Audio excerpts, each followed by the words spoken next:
Welcome to the Early Edge NFL Week 16 player prop preview show presented by BetMGM. I am your host, EC, and we have a great show planned with a lot of picks. But before we get into it, let's go to last week's recap screen. And I want to take full accountability. I went 0-3. I held these guys down. You know, they used to have that TV show, The Weakest Link. Well, yeah, I was the weakest link. Fortunately, they didn't vote me off the island. Wait, I think I just confused reality shows. Nonetheless, glad that we have two of our experts to bring in now, and let's find out what they have on the docket this week. And maybe they can educate me as well. Just wait, you know, it's a little synergy here. We welcome in the best prop bettor that I know of. I'd call him the best prop bettor in the world, and that's our buddy PropStarz. And I'm going to call him the best fantasy football expert in the world, CBS Sports fantasy expert Dave Richard, a.k.a. Uncle Dave. Proppy, we'll start with you. I know your point. I like that, the whole pointing thing.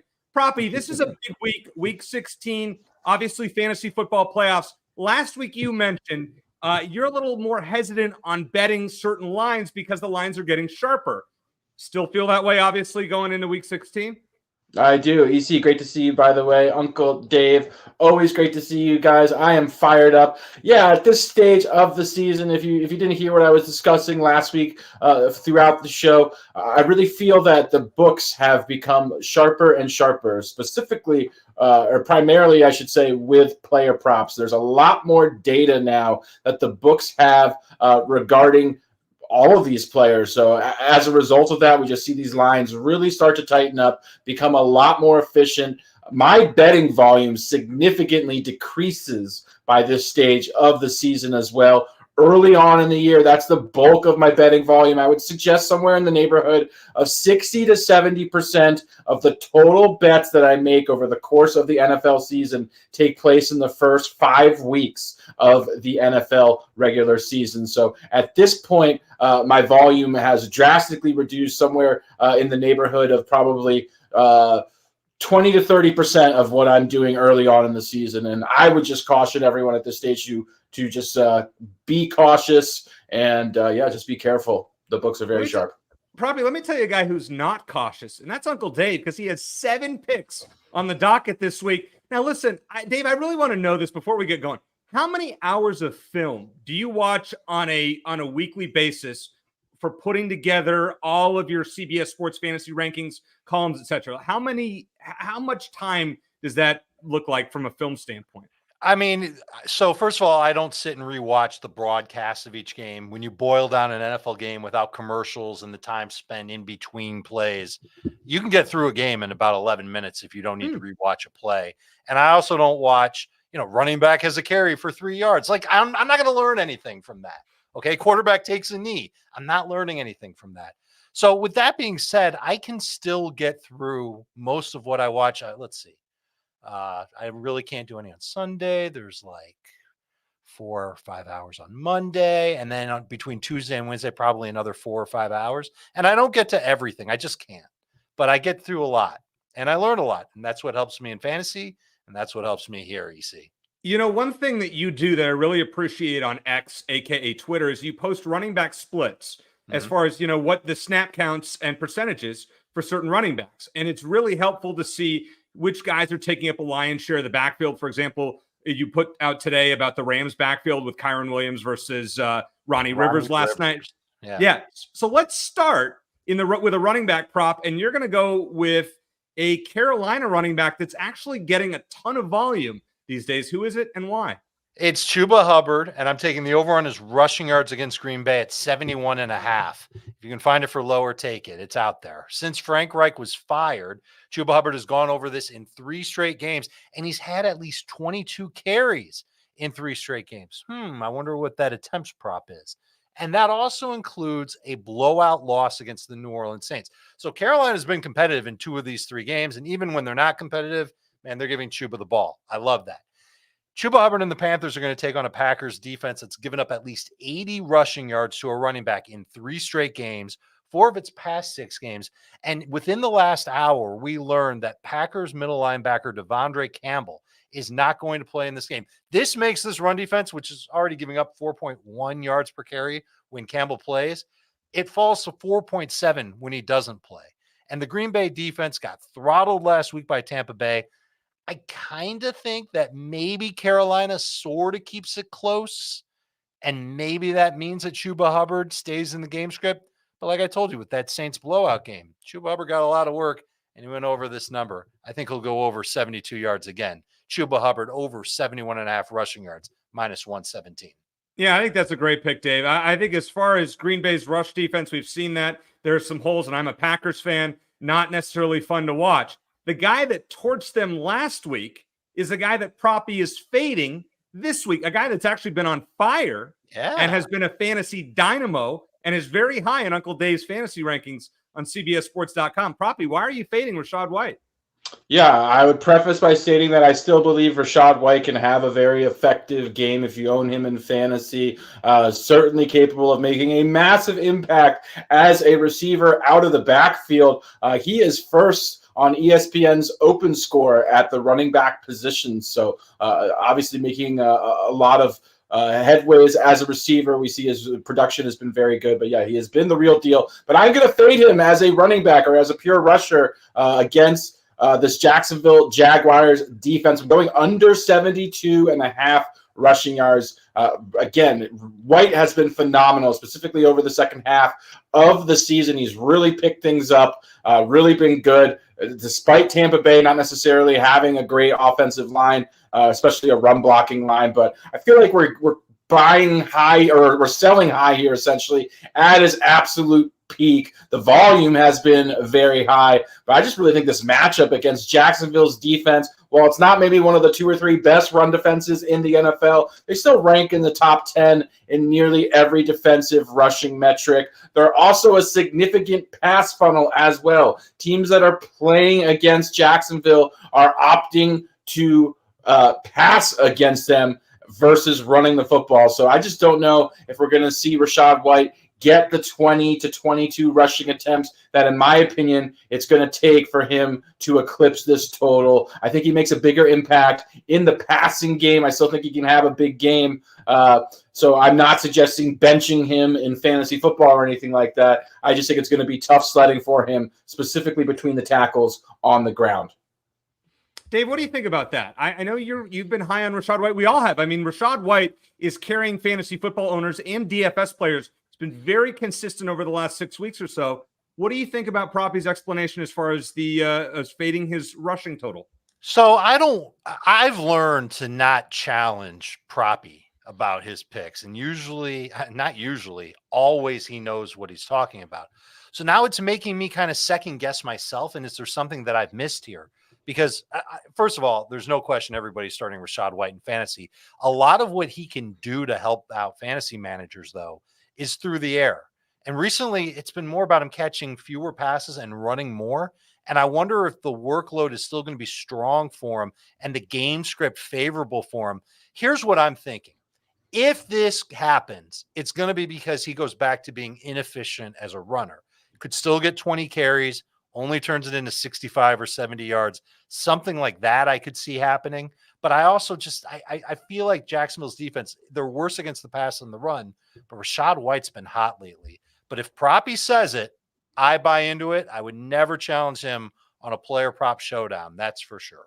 And that is something that's very good advice. You know, I should probably learn from that because there is going to be one pick, Dave, that Proppy might not be a fan of mine. We'll get to that. Go ahead, Proppy. As a precursor to that pick, I would encourage people. I much prefer Trevor Lawrence to be starting for this particular Rachaad White prop. I prefer Trevor Lawrence to be starting at quarterback for Jacksonville against CJ Beathard. If Beathard plays, I still like the play. I have a tremendous amount of more conviction, however, if Lawrence is playing. Reason being, I really think that Jacksonville with Trevor Lawrence can push Tampa into a higher volume passing attack. If Beathard is at quarterback, I could see Tampa relying more on Rachaad White and the ground game. It does appear, based on what I'm reading, which is why I'm putting this prop out now, that Lawrence seems to have a fairly good chance of playing. I think Doug Peterson suggested it was greater than 50-50. There's one other factor to keep in mind, and that is that if Tampa Bay finds themselves winning in the fourth quarter, and I'm not talking about winning by 3, but maybe it's a blowout, maybe Beathard does play, then Tampa could get wise here and start to take some work away from Rashad White. Let Chase Edmonds get some carries. Let Sean Tucker get some carries. Man, I love Sean Tucker as a sleeper. But I think that could also come into play as a way for you to help win Proppy's prop. Now, where can you bet both of these running back props and all of the other props that we're going to talk about on the show today? Go to BetMGM. BetMGM has all the action for every sports fan. New BetMGM customers can sign up today and get a first bet offer up to $1,500. If your first bet loses, you'll receive up to $1,500 in bonus bets with bonus code EDGE1500. That's EDGE1500.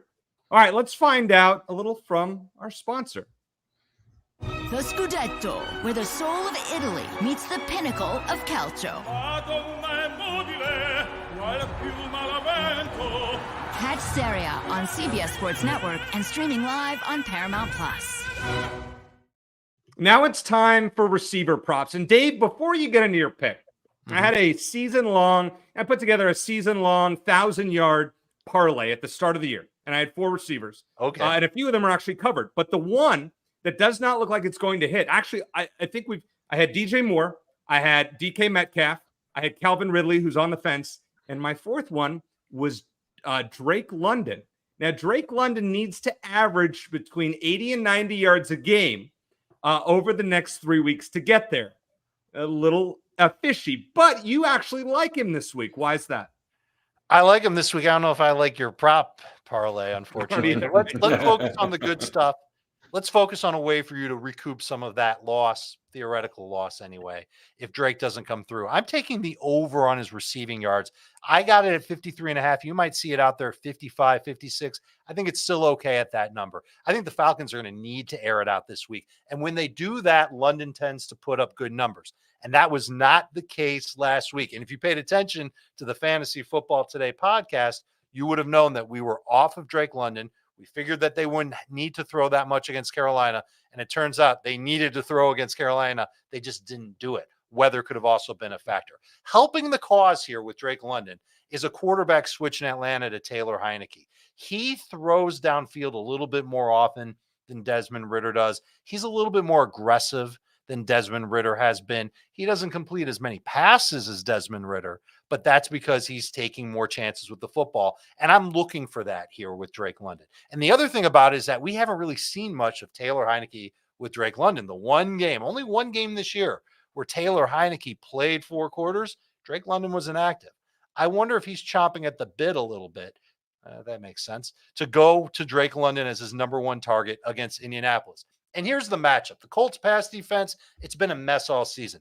But in their last 2 games, they got big defensive tackle Grover Stewart back, and they are outstanding against the run. It's under 4 yards per carry by a ton. But in those same games, they've allowed a 72.5% completion rate, 8.7 yards per attempt, 6.9 yards after contact per reception to opposing passing games. And one of those teams was the Pittsburgh Steelers. So I think that there's a huge opportunity for Drake London to soak in targets from Taylor Heineke and come through. Listen, 60 yards is all I'm looking for. I'm not looking for him to get what EC needs, 80 or 90 yards.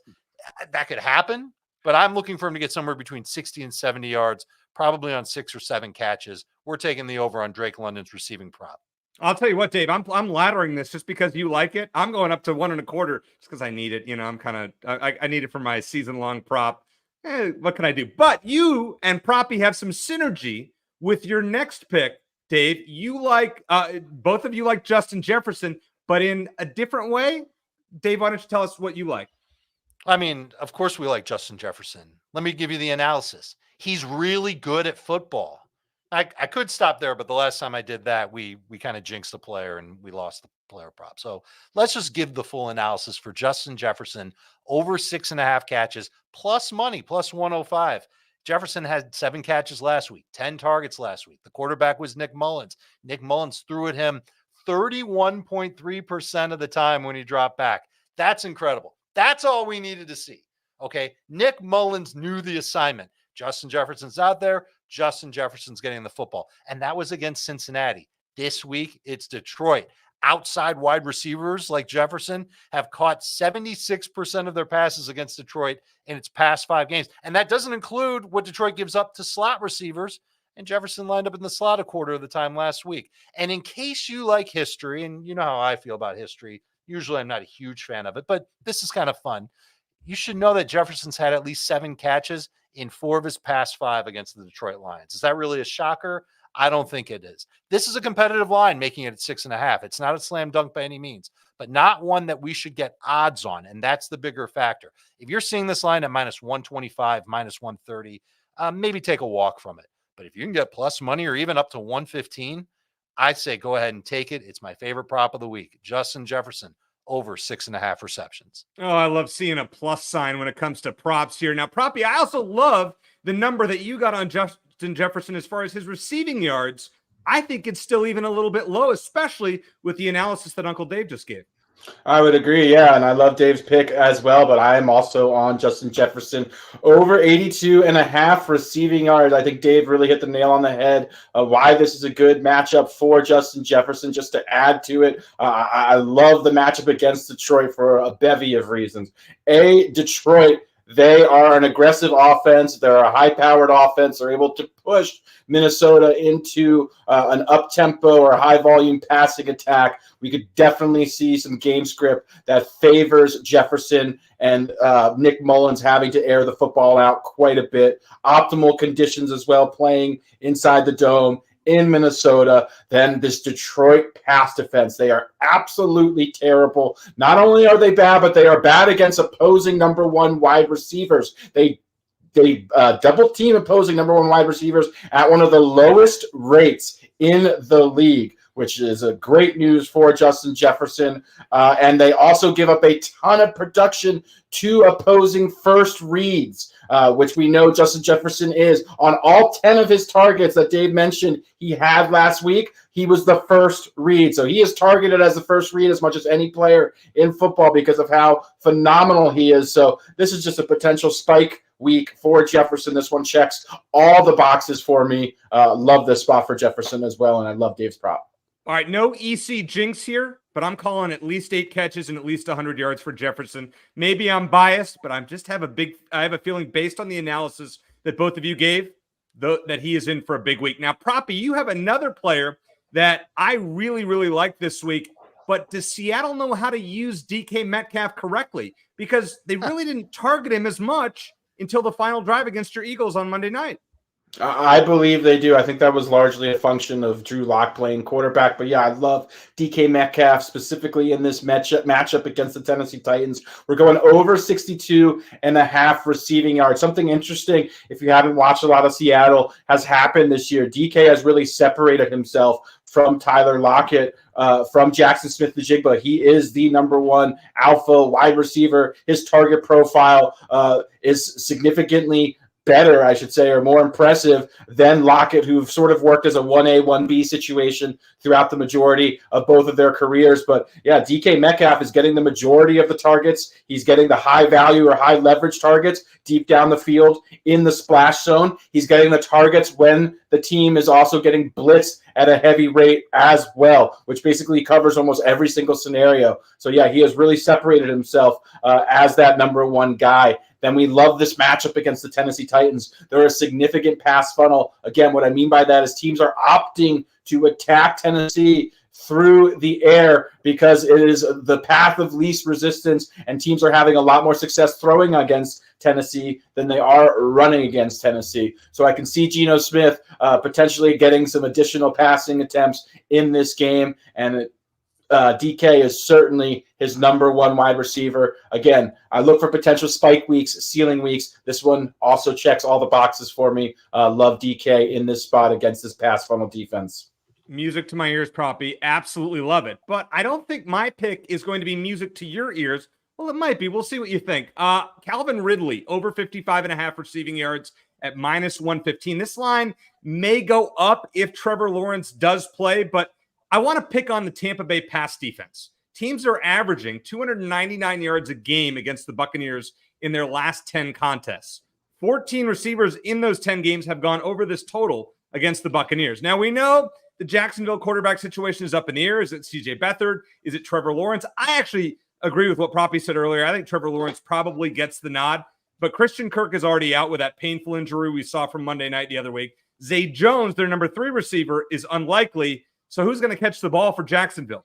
Travis Etienne out of the backfield, Evan Engram, the tight end. But I think Calvin Ridley is going to get his looks. He has 25 combined targets in his last 2 games with Christian Kirk out. Proppy, hearing that logic, are you on board with taking a stab at this Calvin Ridley prop?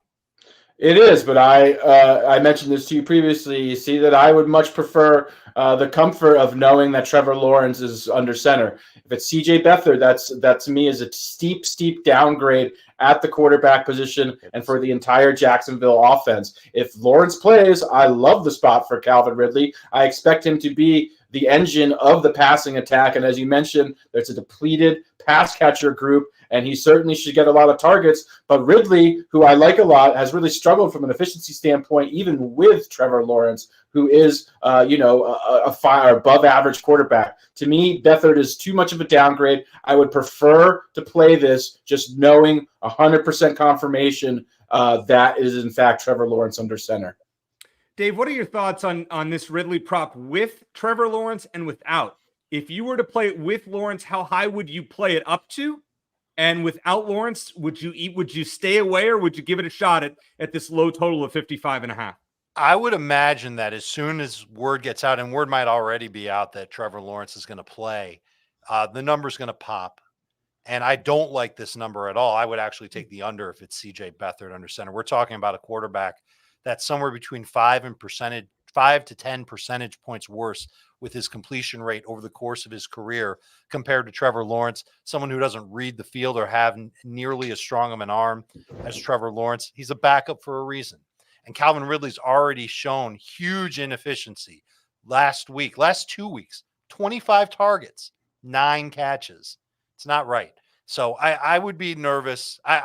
Let's see. If Trevor Lawrence plays, would I play it at like 60.5?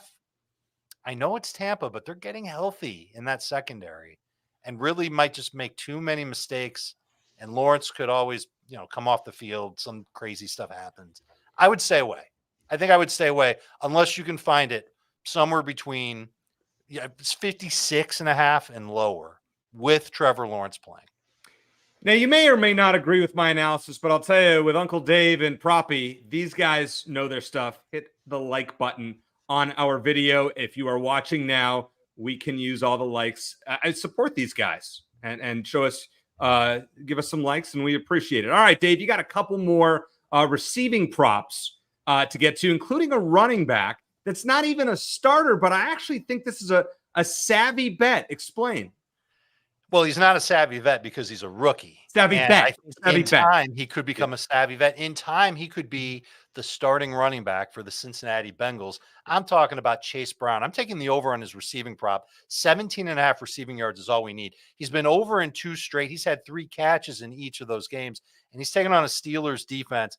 EC, they're starting 2 brand new safeties, and their linebackers have been a mess. If you watched the game between the Colts and the Steelers last week, you saw Trey Sermon and Tyler Goodson, 2 guys, you don't even know who they are unless you went to Ohio State and wherever Tyler Goodson went to college. I forget right now. Please forgive me for that. But they're struggling. And so their solution at linebacker appears to be putting Miles Jack on the field. This is a slow-footed linebacker that Chase Brown should be able to scoot past. And he's getting opportunities from Jake Browning, who's been dinking and dunking his way down the field. Last week was different, though. Jake Browning did attack downfield.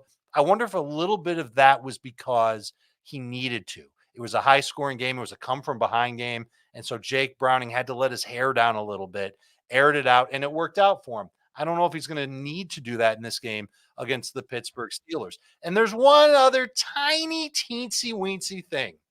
Jamar Chase isn't playing for the Cincinnati Bengals, okay? That opens up a ton of targets for everybody in the offense. But if they're going to take a mindful approach and be a little more conservative, lean into the matchups that they'll have against those Steelers linebackers, those Steelers safeties, try and negate that pass rush a little bit, Chase Brown makes all the sense in the world. He's a part-time player, but he might start to creep up on Joe Mixon a little bit more and more each week. I'm taking over 17.5 receiving yards this week against the Steelers. And the other one, hey, I'm just bringing you all the big name guys. First, Chase Brown, and now Josh Palmer of the LA Chargers. Over 39.5 receiving yards at minus 115. This number is just too low for a guy who should end up being the number one target for the Chargers. He had 34 yards last week after he caught a 79-yard touchdown against the Raiders. He's had at least 3 catches in each of his past 7 games. He's averaged at least 15 yards per catch in all but 2 of those games. Do the math. You can see there's a shot to easily blow past this number without having to get 5, 6, 7 catches in the game.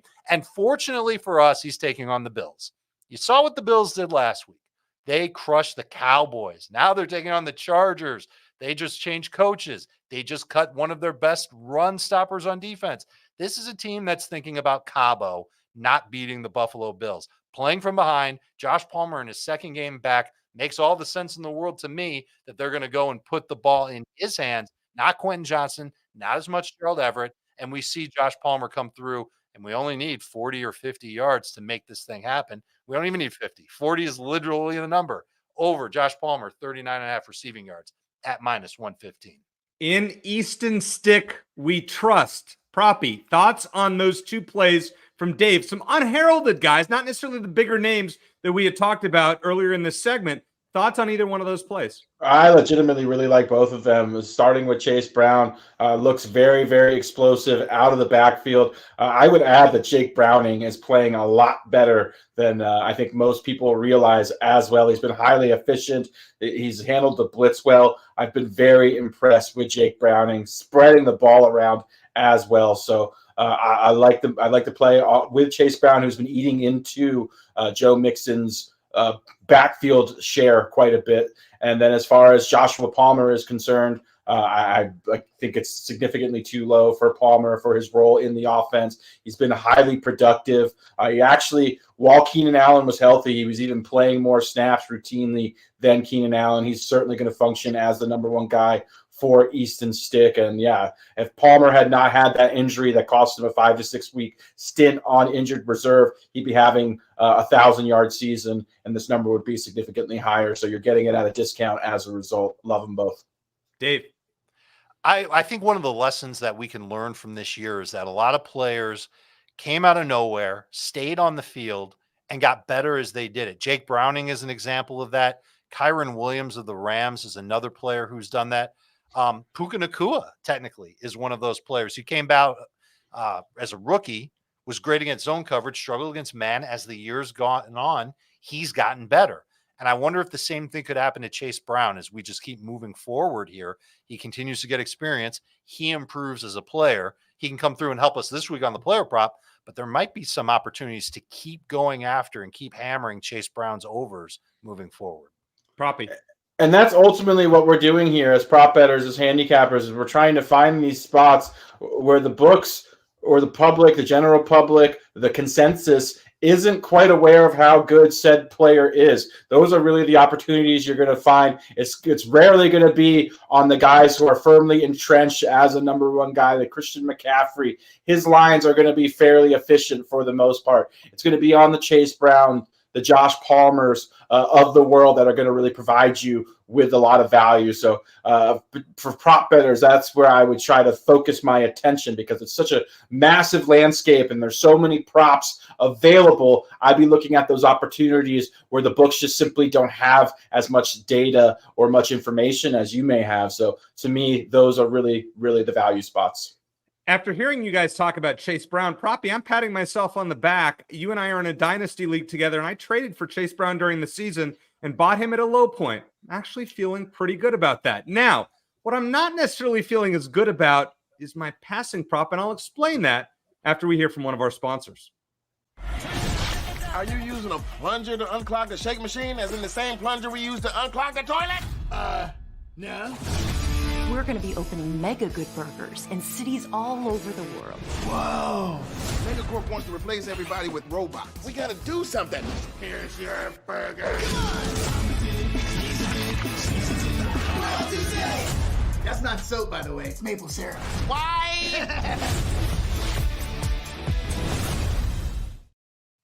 And there you have it. Now I know I'm getting old when there's a good burger too. I remember watching that as a kid. Hey, what can you say? All right. Now it's time for passing props. You know, I want to say, Uncle Dave, you're a mensch. You reached out to me earlier this week. You gave me some advice, and I thought I'd put it to good use with this passing prop. I took, you said here's a formula that you kind of indicated to me. You want to find props with good game flow, a high projected total, in this case, going with the highest of the week, which is 50 points, a key player, and good coaching. So I'm rolling with Dak Prescott's over 36.5 passing attempts. Miami has a great run defense. They're fourth best against the run, but they're kind of middling against the pass. Dak is over this total in 6 of his 14 games and has 30 or more attempts in his last 9 games. Now, I chose to play this 36.5 number, albeit it's a little high, over his yards in case he is inefficient like last week, where on 34 attempts, he threw for only 134 yards against the Bills. But Dave, as you pointed out to me off air, Dallas is having trouble with their offensive line. Zach Martin banged up. Tyron Smith may not play. The way that I look at it is Dallas, Dak, running attack, don't expect much from Tony Pollard and company, but the short passing game, out of the shotgun, get rid of the ball quickly for Dak, and we rack up our passing attempts. Give me your thoughts, not only on this prop, but when there is offensive line trouble, what your strategy is when it comes to making prop bets. My strategy is to stay away, and that it's not just for prop bets, it's for fantasy as well. And we can look to the Dolphins game last week as a perfect and interesting example. The Dolphins offensive line was really beat up. They had 3 starters in the beginning of the year playing. All 3 of them had notable injuries. One of them left with a significant injury, but the Dolphins did a really smart thing. They let Tua get the ball out quick, and we're talking less than 2 seconds, EC. And he did a good job of that, I'd say, on like 70% of his throws. And then he ended up blowing out the Jets. He didn't need to throw that much. The unders were the play there, not necessarily the overs. If there's recent examples of Dak Prescott doing the same thing, then I'm all in. I love the prop. I'm with you on that. But I remember a couple of games earlier this year where Dak didn't have a good offensive line. There were times where he struggled. There were times where he was pulled. And so it makes me a little bit nervous to be with you on the over on this. I think I'd stay away. But if we do end up seeing both guys play, we're talking about Zach Martin, who looks good to play, and Tyron Smith. I don't know if he's going to play. But if they're both in, I think Dallas is going to have to throw. And I think that would make this prop look really enticing. We just have to wait and see who plays and who doesn't for the Cowboys. Exactly. Now, Proppy, I want to ask you about motivations here. So we saw Dallas get whacked last week against Buffalo.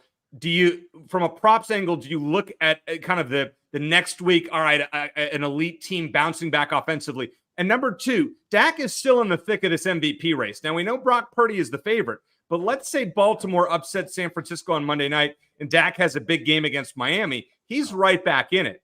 Are you giving up on Dak from an MVP point of view, first of all? And secondly, do you play the, hey, they had a bad week, I'm going to play him to do better this week angle at all? I really don't pay attention to narrative-based plays or really factor in motivation or anything like that. These guys are professional athletes. They're motivated to play each and every week. I don't think something like that is going to factor in and make a significant difference as far as the Cowboys' game plan, whether how they're choosing to approach a matchup or attack a potential matchup, or really how Dak's level of play is going to be. To me, he's going to be playing at the highest potential level that he can possibly play, regardless of if he's in the MVP mix or not. So I would say next to no factor as far as I'm concerned. That being said, there are exceptions in the event that a team has lost consecutive games, and I personally feel there may be some not even extra motivation, but I think there's value on the team's side or total that could factor in, but nothing to the extent of a player being more up for a matchup in comparison because of some said narrative reason. And additionally, the Cowboys, I'm sure they'd love Dak to be the MVP. They want to be the 1 seed in the NFC. That path is there. They have to win out. And it starts by beating the Dolphins in Miami. Kind of a tall task, but it's a tall task for Miami too. It's going to be, I'm really fascinated by the game on Sunday. I can't wait for this one specifically. And we'll see what they do. But Mike McCarthy does deserve credit. One of the things I told you, EC, smart coaches, guys who can come up with a good game plan. McCarthy deserves the benefit of the doubt. Looking at just this year, previous years might not be so good, but this year, McCarthy's done a really good job. And just to piggyback, you see what Dave said. Cowboys wanting the number 1 seed trumps anything. So their objective is to win the football game. However they do that, just is based on the potential matchup and how the coaching staff feels is the most effective way to attack their opponent. But that is above and beyond anything. Again, week 17 or week 18 now, where a team is completely out of playoff contention and there's a player that has contract incentives, that could be a rare exception, or I may look at something like that. But more times than not, or not more times than not, 99% of the time, I'm ignoring all narrative-based motivation or reasoning, conviction for playing something. Hold on a sec. Can I ask one last thing? I know we got to go, but Proppy, if you heard that a receiver was, 65 yards away from notching 1,000 yards, maybe it's the first time in his career, maybe it's to do it in consecutive years. Does that play into your mind at all? Knowing that receiver has motivation and the team probably knows it? Yes, but only in the event, Dave. I would rather the team be out of contention or having already secured a playoff position. To me, that would be secondary or tertiary if the team is playing for something. But yeah, in the event the season's over for whatever reason, they've clinched a playoff berth, and that scenario, that would mean something to me. But yeah, it's pretty rare. Now, we talked about Dak Prescott, and obviously Dallas is at the forefront of the NFC playoff race. Dave, you have a couple of quarterback props from quarterbacks that are on the outside of their respective playoff races, and you're fading, in a way, my guy Jordan Love as a Packer guy. Now, listen, Jordan Love, I was very anti-Love earlier in the year, but he's shown something lately. But you're taking an under. Explain that, please. Yeah, hear this out, EC, and then let me know what you think. I'm taking the under on his pass attempts, under 33.5 at -117. He's been pass heavy. He's been over this in 6 of his past 8 games. But there's a real path for the Packers to limit him because of the game script and because of their own run game. Clear trend here where opposing teams don't throw a ton against the Carolina Panthers. On the season, no team has seen fewer pass attempts than the Carolina Panthers. 28.4 pass attempts per game. Teams are getting it done running the football, grinding down the clock, not having to throw that much, and Carolina can't answer offensively. Only when a team subscribes to this theory and then can't score touchdowns in the pouring rain because their coaching staff makes ridiculous decisions, like not giving their best running back the ball. I got to calm down. I'm calming down. Take a second. Last week was rough for me. I apologize. Anyway. Okay, here we go.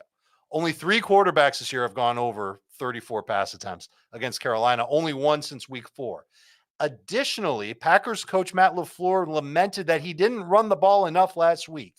And we just kind of got done talking about narratives and what coaches say and what players say. But sometimes coaches will say out loud, hey, we didn't run it enough last week. And then they go and they run it. They overcorrect it the other way in the following game. And I think Aaron Jones in his second game back, he gets more involved. If A.J. Dillon plays, he runs the ball more. He gets more involved. I don't think the Panthers have an answer, even against this terrible defense when it comes to passing the football. Running the ball, you know where I stand.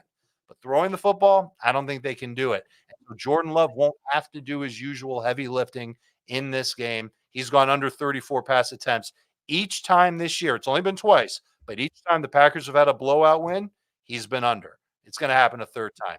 Jordan Love under 33.5 pass attempts. I like that one. I think great logic there, Dave. Proppy. I didn't like that one. I love that one. I'm kicking myself here for not having found that myself, Dave. That was absolutely tremendous rationale and support for that play. I absolutely love the angle. That is a phenomenal spot, Dave. Well done. Kudos to you. Now, before we get to your Proppy, I want to get Dave's second prop, which is an interesting one from a team that's still in the periphery of the playoff race. And if you're looking for something to bet on Christmas Eve, the last game before Christmas, need a little stocking stuffer. Yes. Dave has one for you. What do you got? Perfect. And I only think this is worth half a unit, not the full unit. But Russell Wilson over 203.5 passing yards. Even money at +100, I would take it at -110, would not go minus 115 or higher. Wilson's been over this, and it's not that high of a number. You'd think he does this every week. He hasn't, but he's been over this number each of his past 2 games. It's kind of been as a byproduct of the Broncos having to throw. I think they're going to need to throw against the Patriots. Their run game, not that strong. The Patriots' run defense, excellent. One of the best run defenses in the National Football League. 5 of the last 8 quarterbacks against the Patriots have thrown for over 210 yards, while the 3 that didn't were close, 190 yards or more. Wilson has hit on a bunch of deep passes against Belichick's defenses in the past. It's the style of defense that Bill has played time after time after time against Russell Wilson. He tries to induce some of those deep throws, and Russ hits them. And Russ has been throwing a ton deep this year. He has the 7th most pass attempts of 20-plus air yards in the National Football League. And New England has allowed an 84.5% catch rate just to running backs this year, 7.4 yards per catch. So they're susceptible to giving up numbers to running backs via the forward pass. That works perfectly for Russell Wilson. If you've watched Broncos games this year, you know that he's throwing those little short dump-off passes to his running backs every single week. He leads NFL quarterbacks in running back target rate at 31.3%. That's a Sean Payton staple. Keep that in mind moving forward for the running backs that Sean Payton has, especially if he adds a certain running back that he used to have on his team prior in New Orleans. You know who I'm talking about. Maybe he moves to Denver this offseason and ends up being a fantasy hit there because he'll catch passes from Russell Wilson. Anyway, it all adds up. The deep throws, the dink passes to running backs, the fact that the Broncos aren't going to be able to run the ball effectively. Russell Wilson should be able to get us at least 210 yards. What do you think about, I agree with that. Somebody asked in the chat, Dave, how high would you go up? Wilson's up to 207.5, according to Mike M. 209.5 is where I'd feel good. Now, how do you feel about the Jordan Love prop? How low would you go? I've seen some books have it at 32.5. Your thoughts? I'm good with 32.5. I think I might draw the line at 31.5. I think but it's this one, that one was pretty close. That's it. 31.5, and I wouldn't lay 120 with it. Now, Proppy, for your final pick on the show, I think it's my favorite pick that I've seen on the show out of everybody's. I think Justin Fields is going to have a big week, but not just through the air. You have a creative way of selling this one. Go ahead.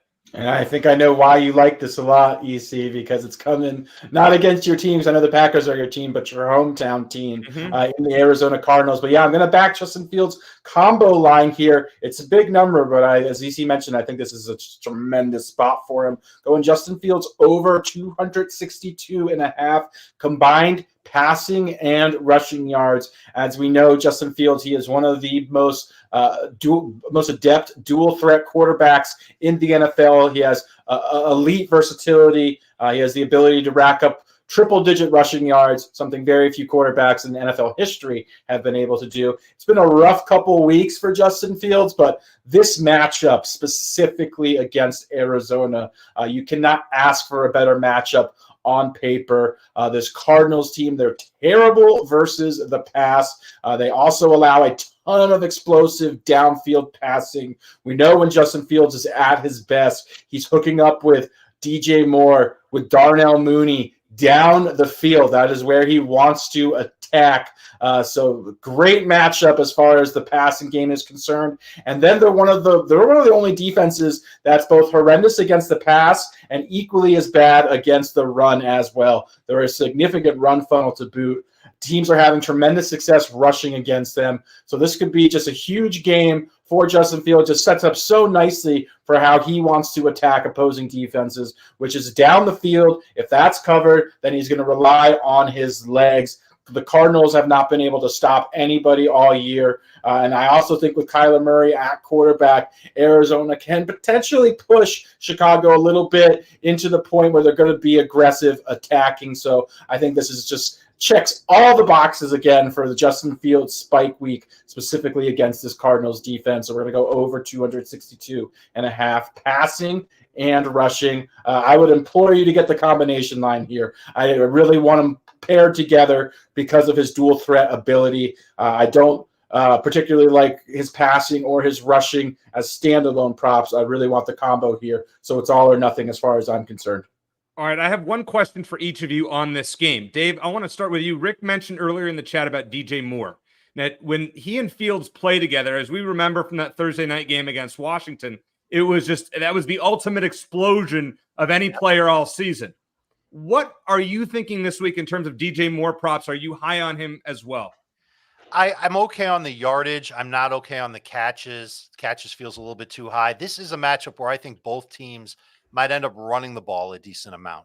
So I couldn't find any props for Deontay Foreman or Roschon Johnson. I'd be interested in the over on Deontay Foreman's attempts and yardage, and maybe the total, the combo number, I should say, for Roschon Johnson. The over on that one, too. And for James Conner, I kind of like the over on his receptions. I think it was 1.5. I think that's kind of interesting. Ultimately, I think the game will have a lot of running in it. Fields does do a lot of running, so I like where Proppy's head is at on that one. Proppy, you and I were texting during the Cardinal game last week, and I know this is not a Bears player, but you were really high on Trey McBride, who, by the way, is, I believe, the number one fantasy tight end in Dave's PPR rankings this week on CBSSports.com. You gave quite the comparison in text to me, Proppy, about McBride. Kind of explain why you are a big fan. Yeah, I'm extremely high on Trey McBride. I watched Trey McBride, and frankly, and I don't say this lightly or make this comparison lightly, he looks like a young Travis Kelce. If you didn't see the name on the back, I would tell you we're watching a young Travis Kelce play. Just shares a lot of the same traits as Kelce did or Kelce does.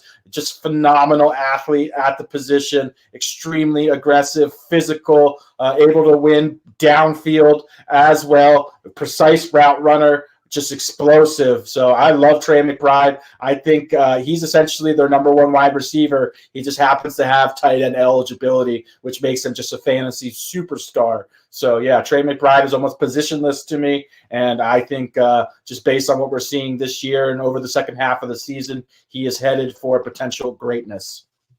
I couldn't agree with you more. I think Trey McBride will be a high fantasy football draft pick next year. All right, got a question for you, Dave, in the chat. Reginald Grimes asks, any love for Pirine over 14.5 receiving yards? Samaje Pirine. Yes, that's one I like. I don't know what it is for Javonte Williams, but I would imagine it's within 10 yards of that. And if it is, I would take the over there as well. And there you have it. With that, I'm going to give one last prop before we get to the recap screen, or just before that. This is a Dave-inspired play, but I absolutely love playing kickers against the Tennessee Titans. So Jason Myers over 1.5 made field goals at -115. The over of kickers kicking multiple field goals against against Tennessee this year is 12-2. The Titans have surrendered 38 made field goals in 14 games, including 10 in the last 3 combined. Jason Myers also is third in makes with 28 and second in attempts with 35. He does miss his share, but I think he's going to get at least 3 attempts in Tennessee. I think he can make 2 and at least avoid another 0 for week for me. Now, one game I want to talk about that nobody had a prop on. You know, it's Christmas Day. You're watching some NBA. There's 3 NFL games are on. Proppy, your Philadelphia Eagles. They have lost 3 in a row. It has been rough. How are you looking at playing Eagles? Is Jalen Hurts going to bounce back? Is this A.J. Brown whining time? I deserve the ball. Devontae Smith, Dallas Goedert. Where are you going with this game? I'm glad you brought up those first 2 names of Jalen Hurts and A.J. Brown, because if you're a SportsLine subscriber, I've already put out 2 plays from this game on said players, A.J. Brown and Jalen Hurts, just to tip my cap a little bit. I think this is a great spot for the Eagles. I don't see them losing 4 consecutive games. I see the offense being very aggressive. I think they're going to stick the proverbial foot on the neck of the Giants. I think they're going to really make an effort to close this game. As a result, I think the Eagles are going to be attacking downfield while this game is closed, and even when the game's not closed, just to ensure a victory and get back on track and sort of right the ship in Philadelphia at home on Christmas Day. So I like the Eagles to respond in a big way. Dave, your thoughts on the Eagles? Is there any particular player? You were lower on A.J. Brown in your rankings this week than your colleagues. Why is that? Because I'm a little bit worried about just how much passing they're going to do, how successful they'll be at it. AJ Brown hasn't been nailing those deep throws. Jalen Hurts hasn't been either. And they want it. It seems like they want to get their run game going. I'd be more inclined. There are two props that stand out in my mind. I'd like to know if you agree with this, Alex. Number one, DeAndre Swift over on the rushing yards, or maybe even the rushing attempts, or maybe both. I think he's going to continue to get a lot of work. This Giants run defense isn't very good. And then what is the anytime touchdown prop for Boston Scott, who over the course of his Giants career killer doesn't score against anybody but the Giants? I believe he has like 9 touchdowns in his career, including the playoffs against the Giants. It's almost like this uncanny thing. The coaching staff knows about it. They gave him the ball last year. Maybe he gets a tush push. Plus 350. That's a great look. Yeah. If Boston Scott played against the Giants every game, he would have Christian McCaffrey as numbers. Yes, he would be. He's been that productive. So whatever it is, Boston Scott just finds a way to just make a huge impact. Brian Westbrook was great against all teams, but Brian Westbrook also went out of his way to really kill the Giants every time when he was a member of the Eagles. But yeah, Boston Scott, definitely someone worth a look. I think that's a great look by you, Dave. All right, we got 2 more questions for you. Proppy, I'll start with you on this one. Trey McBride over 61.5 and 6.5 catches. Are you playing either? More the yardage, just his ability to attack downfield, has a deep A dot. The beauty of Trey McBride is that they're using him both when they're being blitzed and when the pass rush is holding up. Against the Bears specifically, the pass rush has improved, not to the point where I don't think it's going to be consistently in Kyler Murray's face. The reason I loved Trey McBride against San Francisco, despite San Francisco having an elite pass defense, was because of the fact that the pass rush gets home very quickly. In those scenarios, they're able to move Trey McBride closer to the line of scrimmage, and we saw him rack up a 10 reception game and kill the 49ers. Against the Bears, who have a significantly worse pass rush, that's going to allow him time to operate and get open down the field. So I don't think the volume will be there, but from an efficiency standpoint, I think he makes a bunch of really big plays. Dave, I want to ask you about Joe Flacco. In his 2 starts, 44.3, or his 3 starts, 44.3 attempts. His number this week is 34.5. Are you buying the fact that the Browns are now a passing team? I am buying the fact that they're a passing team, but that line is way too low. It doesn't pass the sniff test to me. I think it's a sucker bet to take the over. Flacco also looked terrible last week. I know the numbers were great. Other than his interceptions, he had 3 of those. One of them you can't pin on him. There were another 4 or 5 throws in that game, Eric, that really should have been picked off. He did not look good. The velocity on his throws isn't great. And this is a savvy Texans defense. Their pass rush isn't amazing. Their secondary has some holes in it. That's something that might keep them alive. But he moved out of my top 12 fantasy quarterbacks this week because I'm just not sure if he can have that high volume day with over 300 yards and multiple touchdowns without the turnovers. Eventually, reality is going to set in and Joe Flacco isn't going to have a big game. If you've got the guts for it, the under on that prop is where you go. It's a good thing I didn't choose that as my 4th prop because I was close. I just thought, wait, that line looks low, but you're right. It might be in sucker bet territory. All right, let's bring up the recap screen. Normally I ask you guys, what is your favorite prop of everyone else? But let's go back to something kind of a theme that Dave touched on earlier, Proppy, of the picks that you made on screen. What is your favorite prop that you're giving out this week? My favorite prop that I'm giving out would probably be Justin Jefferson. Over 82.5. And Dave, once again, your favorite prop that you're giving out is? Justin Jefferson over 6.5 receptions. And my favorite prop that I'm giving out? Jason Myers over 1.5 field goals. Yes. The ET special. But you know what? I gotta credit Uncle Dave. He pointed this one out earlier in the week. I hadn't even looked at props. And Dave, the mensch that he is, sent me an email and said, hey, I want to take a look at these kicker props. The other one that you had mentioned, Dave, Chase McLaughlin from Tampa Bay in a potential higher scoring game against Jacksonville, just missed my list. I got to keep them down so you guys can make more plays. But listen, 14 plays between the 3 of us, a lot to add to your stockings. If you want to do that, keep the Christmas theme. Exciting times ahead. Happy holidays to everyone out there. Don't forget, we have shows on Sundays. Proppy, I think you're on. Are you on Christmas both of them at morning. noon Eastern and 7:30 Eastern? So you'll be giving out. I will be on both shows on Sunday, EC, and I will be also on Christmas morning as well. So, ho, ho, ho. Let's make your stockings very juicy this week with lots of extra dollars and shekels and any other collectibles that you may or may have not have. And wishing everyone a happy holiday. Happy holiday, Uncle Dave. Happy holiday, EC. Love you guys, and I'm fired up.